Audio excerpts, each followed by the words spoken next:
গাজর অন্যতম এক সুস্বাদু সবজি। রাজ্য এবং বহির্রাজ্যের বাজারগুলিতে এই সুস্বাদু সবজির কদর রয়েছে বেশ, কিন্তু এবছর গাজর চাষ করে তেমন লাভের মুখ দেখছে না কৃষককুল। মিলছে না কৃষি দপ্তর থেকে কোনো প্রকার সাহায্য সহযোগিতা। ঘটনা তেলিয়ামুড়া মহকুমা কৃষি দপ্তরের অন্তর্গত মাইগঙ্গা চাম্পলাই নয়াবাড়ি এলাকায়।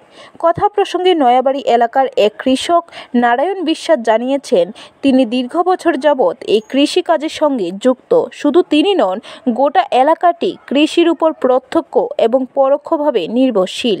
তিনি জানান, বর্তমান মরশুমের সুস্বাদু সবজি গাজর চাষ করতে প্রচুর পরিমাণ অর্থরাশি ব্যয় করতে হয়।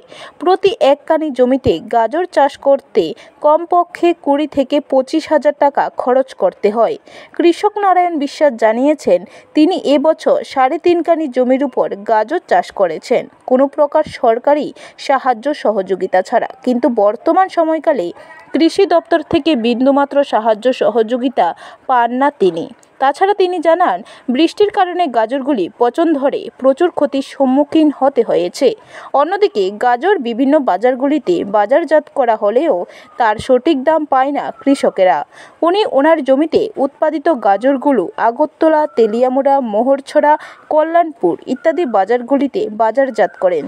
তবে যাই হোক, গাজর চাষি কৃষক নারায়ণ বিশ্বাসের আর্জি, কৃষি দপ্তর থেকে যেন পর্যাপ্ত পরিমাণে সার, বীজ, কীটনাশক ইত্যাদি প্রদান করে তাদের কৃষিজ ফসল উৎপাদন করতে মহকুমা কৃষি দপ্তর প্রয়োজনীয় পদক্ষেপ গ্রহণ করেন। গাজর করতেছি প্রায় আরো 20 বছর আগে। গাজরের উপরে তো মরিচ লাগামো, পাংড়ি লাগামো, জেঙা লাগামো। গাজর ভালোই হয়েছিল, বৃষ্টি নষ্ট করে দিয়েছে। তো অতদিন আসলো 20টা 22টা, এখন বোধ একটু বাড়ছে। ব্যুরো রিপোর্ট, খবর ত্রিপুরা।